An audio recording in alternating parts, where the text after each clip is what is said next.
There's nothing worse than being really hyped for a game to come out and then when it does, it's not what you're expecting. And unfortunately, that's what's happened with Call of Boba. Call of Boba has been pretty decently hyped for the past probably 6 months. I know I've had it on my wish list for a really long time and I was really looking forward to playing it. It is a boba tea shop simulation game, at least that's how it's been marketed. And the concept is basically that you help run a boba tea shop, you make boba teas for customers, you serve them, etc, etc. Going into playing this game, I was expecting a shop management game. I was expecting some time management, some making of the boba teas and serving them to customers, being able to upgrade your shop, that kind of thing.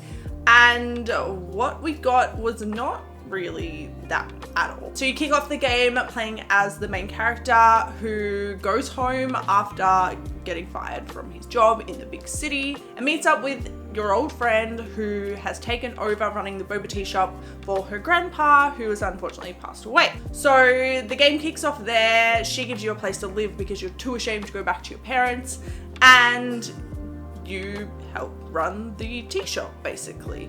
There is some really cool things in the tutorial where you actually get to make the tea properly with all the ingredients and you pour it in, and that part I really enjoyed.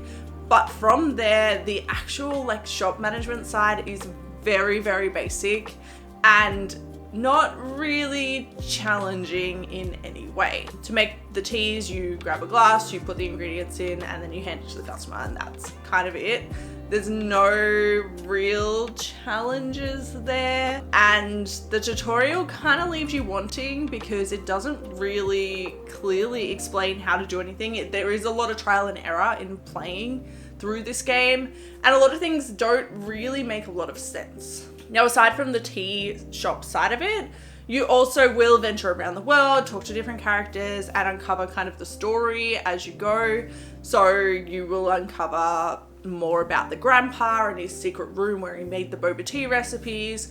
You'll uncover a bit more about your backstory, about your friend's backstory, about the town, and that's kind of it. There's not really a whole lot to the game. My favorite part of the game was actually the dream sequences, and it's probably the part that just does not fit with the game at all and feels really out of place. When you go to sleep, you wake up in this office, which I think is supposed to be like your old job, and you essentially, it's a dungeon crawler. So you go around, you have like a boba tea gun that you shoot and you take down all these really weird, wacky enemies, and then you collect ingredients off of them. It's kind of really weird, but that part was actually really enjoyable, except it didn't get any progressively harder. It was kind of one lot of levels, and that was kind of as much as you got. I played through about 7 days of the game, and that was the only way I found to actually get more ingredients. The farming side of it is kind of mentioned, but then you don't actually get any seeds to plant, and there's no direction as to how to really do that either. So I can see there's a lot of potential for the farming side of it, but it's just not there at the moment. There's definitely some positive things about the game. The style is incredible. The artwork is incredible. It is definitely cute and cozy. If the mechanics were there to support the design, this game would shine. It would absolutely shine. All of the artwork and the character designs are great. I really loved seeing like the cute axolotl and the cute capybara and all of those things wandering around the town. I think that was done really great. And the music was really good too. It fit well. You felt like you were really in this world with all of these animal creatures. The vibe of the game is there.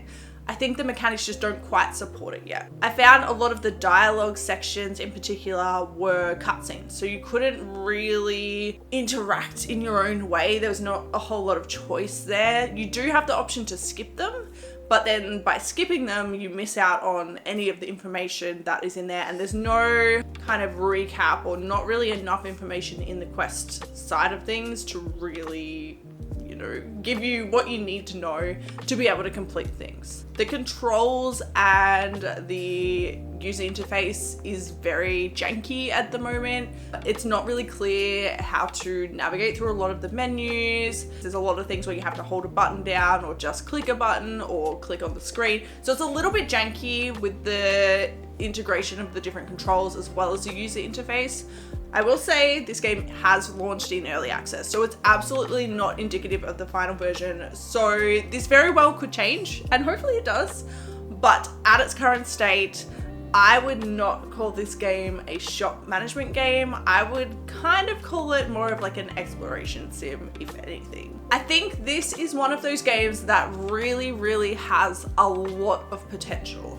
And I am definitely rooting for the developers and rooting for the game itself, because I think the concept is fantastic. The art style is fantastic. The music is fantastic. What they haven't quite gotten right yet is the balance of the mechanics and the balance between the dialogue and the story and the shop management and the making of the tea. I think one of the most important things to include in these shop management games, if you want it to be a shop management game, is the ability to interact with the story at your own pace, and that's definitely missing from this game. I think story is really important, and it can definitely add a lot more atmosphere and a lot more depth to the gameplay, but there's always going to be players who really just want to play the shop management side, and so that has to stand on its own, and the story has to be interactable at your own pace, in my opinion. That's what kind of makes a shop management game successful. As it stands, Call of Boba just isn't quite there yet. It's got a ton of potential, but it's just not quite there. I would definitely recommend picking this one up if you want to get in on a lower early access price. But this is the type of early access game that I would buy and not play until it comes out in 1.0, because it does need a lot of work and a lot of extra development to get it to the point where it's really enjoyable to play. I will definitely be eagerly awaiting the updates for this one, because I really, really want to love this game. But at the moment, it's not one that I would recommend playing. Have you played Call of Boba yet? Let us know what you think in the comments below, and let us know if you felt the same. If you're looking for more indie game recommendations, click here. And until next time, stay caffeinated.